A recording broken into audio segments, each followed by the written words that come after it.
मैं राकेश एक बार फिर हाजिर हूँ एक बहुत ही प्यारी कहानी के साथ। भगवान शिव पार्वती से बोलते हैं, क्या बात है पार्वती, इतनी गंभीर मुद्रा में क्यों बैठी हो? देखो तो पृथ्वी पर नवरात्रि के दिनों में हर घर में तुम्हारे आगमन की, तुम्हारे नाम की ज्योति जल रही है। हर व्यक्ति तुम्हारा इंतजार कर रहा है कि तुम कब आओगी और उन पर अपनी कृपा बरसाओगी। पार्वती शिव से, आप तो त्रिकालदर्शी है प्रभु, और आप सब जानते हैं स्वामी, मैं बहुत चिंतित हूँ कि अपनी परम भक्त सुशीला की किस तरह से सहायता करूँ। मैं चाहकर भी इसकी कोई मदद नहीं कर पा रही हूँ।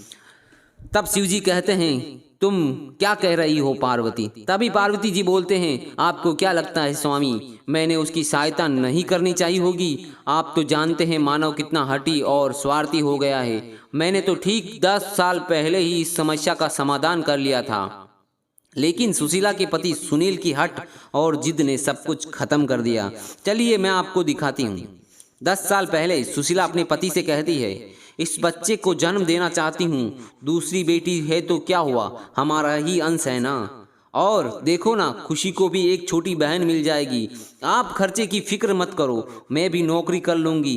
कितने ही गरीब लोग हैं जो कई कई बेटियों को यूँ पाल लेते हैं, फिर हम तो पढ़े लिखे और सक्षम हैं। एक तरफ आप कन्या पूजन करते हो और दूसरी तरफ ऐसी बातें करते हो। आप मानिए मेरी बात, हर बेटी अपना नसीब लेकर आती है और कुछ काम नियति पर भी छोड़ देने चाहिए। आप मुझे मजबूर ना करें।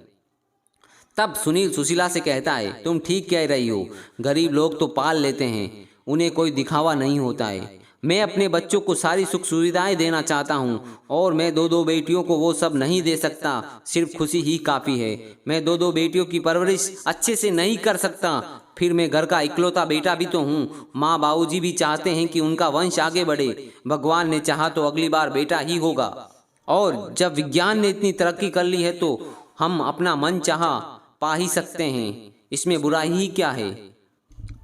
हमें सिर्फ उस औलाद को ही जन्म देना चाहिए जिसे हम प्यार दे सकें, अच्छी परवरिश दे सकें। बुराई है सुनील, बुराई है सुनील, नियति के साथ खिलवाड़ अच्छा नहीं होता, चाहे वो बेटा हो या बेटी, दोनों ही समान होते हैं। लेकिन सुशीला की एक नहीं चली और वो मासूम इस दुनिया में आए बिना ही चली गई। 10 साल के बाद आज फिर नवरात्रि है।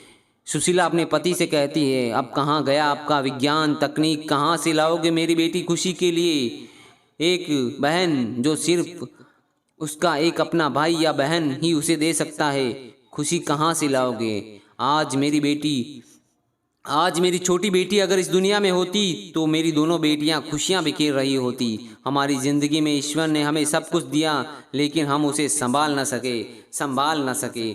सुनील, ऐसा कहते हुए सुशीला बेहोश होकर नीचे ज़मीन पर गिर जाती है। उधर शिव पार्वती से कहते हैं कि क्या तुम अब भी अपनी भक्त के लिए कुछ नहीं करोगी? तभी पार्वती माता शिव जी से कहते हैं, माँ तो माँ होती है, पुत्र चाहे कुपुत्र हो जाए, लेकिन माँ कभी कुमाता नहीं हो सकती। आप अब देखना।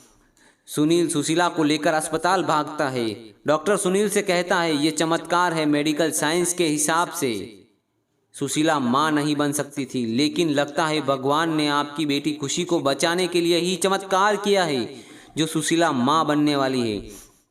तभी शिवजी पार्वती से बोलते हैं, धन्य हो तुम, धन्य है तुम्हारी ममता। पार्वती शिव से कहते हैं, मैंने तो 10 साल पूर्व ही इस समस्या का समाधान कर दिया था प्रभु, बस इंसान की हट की वजह से इतना समय लग गया।